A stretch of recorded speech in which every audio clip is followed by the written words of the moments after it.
मौखिक प्रश्न हैं, जो लिखित प्रश्न हैं और जो एक्सरसाइजेज हैं उनको हम समझेंगे और आप अपने बुक में उसको जो मैं एक्सप्लेन किया है उसके अकॉर्डिंग आपको उसको भरना है।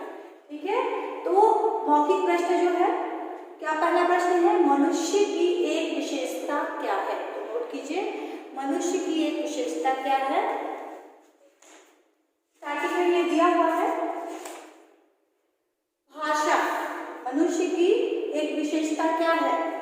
भाषा। क्या होगा आंसर? भाषा।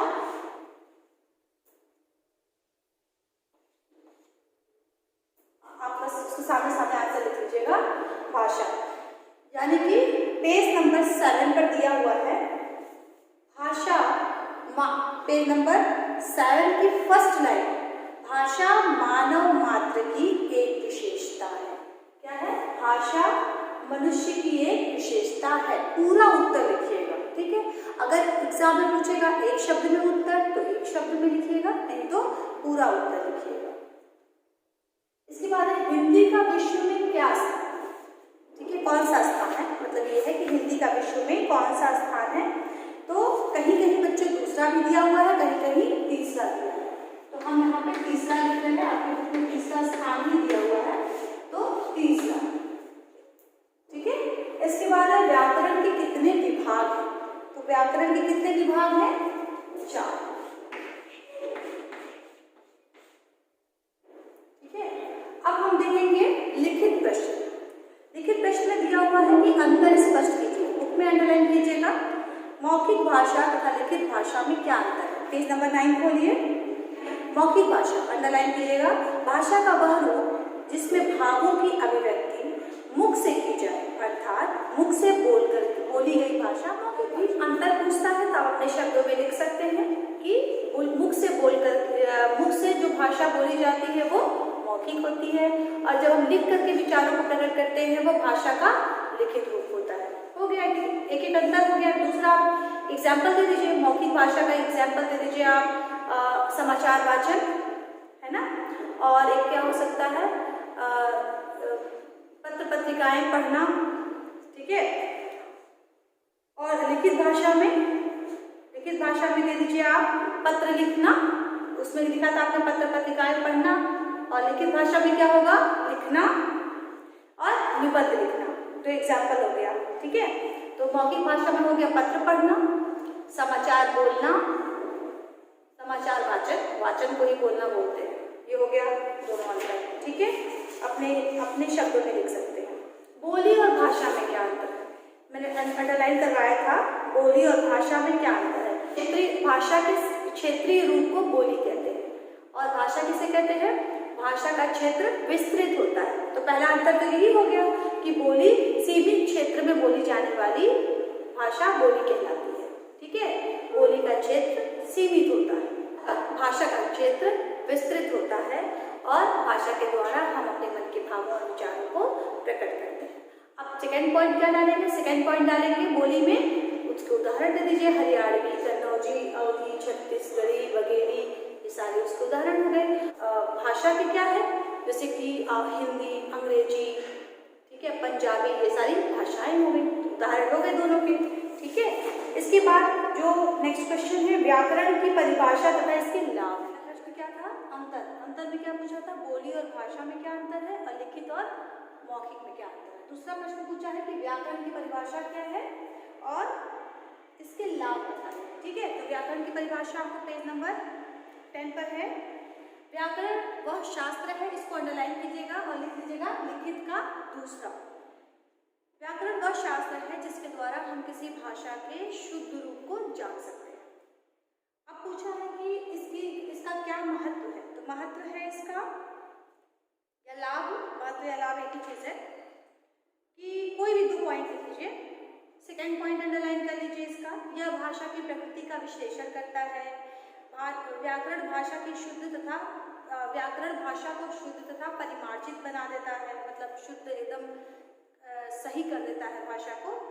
या फिर पहला पॉइंट भी डाल सकते हैं कि व्याकरण भाषा को नियमित और व्यवस्थित रखना सिखाता है। कोई भी, मतलब इस पांचों में से कोई भी 2 या 3 पॉइंट आप लिख सकते हैं। तो ये परिभाषा और महत्व कंप्लीट हो गया।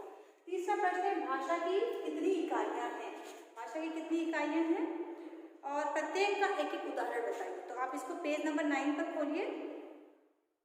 ओके, भाषा की इकाइयाँ दी गई हैं कि भाषा की कितनी इकाइयाँ हैं, ध्वनि, फिर वर्ण, फिर शब्द और वाक्य। तो चारों का उदाहरण क्या क्या होगा, ध्वनि में लिखेंगे अरे, वाह, और वर्ण में क्या लिखेंगे, हलंत।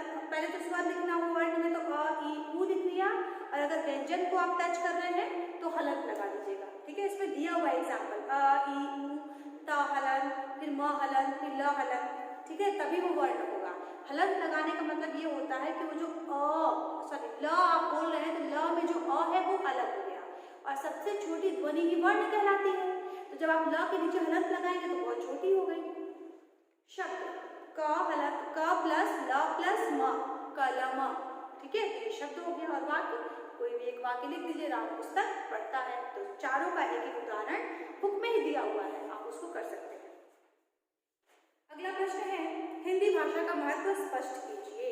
तो यहाँ पे वही दिया हुआ जो 5 पॉइंट, उसी में से कोई भी पॉइंट आप लिख लीजिए। 3 पॉइंट लिख लीजिए, काफी है कि हिंदी भाषा का महत्व। और अपने आप से भी आप लिख सकते हैं हिंदी भाषा का महत्व, आप अपने आप से भी लिख सकते हैं। पूरे चैप्टर में, इस चैप्टर में महत्व ही तो है हिंदी भाषा का। ठीक है, स्टार्टिंग में भी आप कोई भी 5 पॉइंट लिख सकते हैं। ठीक है, और अगर नहीं अपने आप से लिख सकते हैं तो यहाँ दिया हुआ है पेज नंबर 10 पर। क्वेश्चन नंबर 5 है आपका भाषाओं की लिपियाँ। तो भाषाओं की लिपियाँ में क्या है, हिंदी। हिंदी क्या लिपि है, देवनागरी। ठीक है, इसको पढ़ लीजिए बुक में, देवनागरी है। इसके बाद है उर्दू की फारसी, अंग्रेजी की रोमन, पंजाबी की गुरुमुखी, संस्कृत की भी क्या है, देवनागरी, और बांग्ला की ब्राह्मी लिपि। ब्राह्मी, ठीक है, ब्राह्मी लिपि।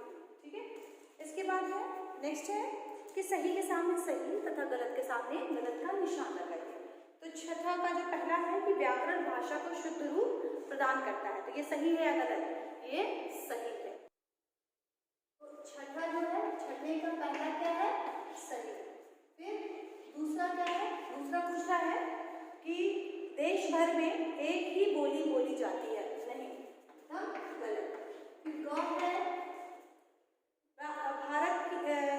भारत की राजभाषा हिंदी है, तो ये क्या है, सही।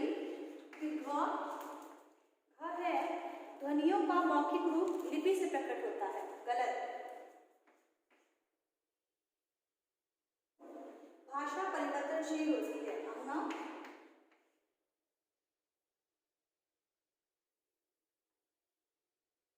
सही। ध्वनियों का मौखिक रूप लिपि से प्रकट होता है, गलत है ना ये, क्यों, लिपि तो लिखी जाती है और ध्वनियाँ क्या है, बोली जाती हैं।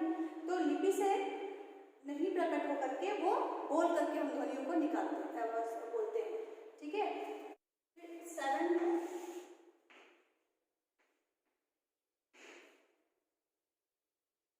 दाईं से बाईं ओर लिखी जाने वाली भाषा कौन सी है, दाईं से बाईं ओर लिखी जाने वाली भाषा, थर्ड ऑप्शन उर्दू। इसके बाद क्या है, राजभाषा क्या है, हिंदी, यानी ऑप्शन नंबर 4 हिंदी। एग्जाम में ऐसे ही लिखिएगा, अगर वैसा फॉलोइंग आया तो ऐसे ही लिखिएगा जैसे मैं लिख रही हूँ। ग का है भोजपुरी, भोजपुरी क्या है, बोली, यानी ऑप्शन नंबर 2 बोली। इसके बाद ख है, देवनागरी का विकास हुआ था। देवनागरी का विकास किससे हुआ था, ब्राह्मी लिपि से, ब्राह्मी लिपि से।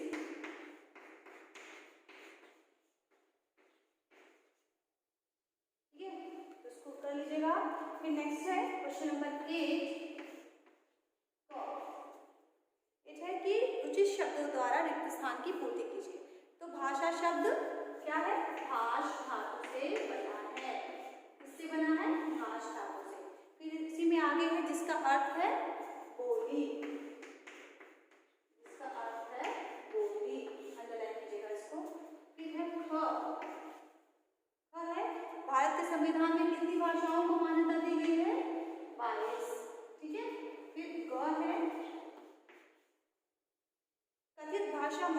होती है?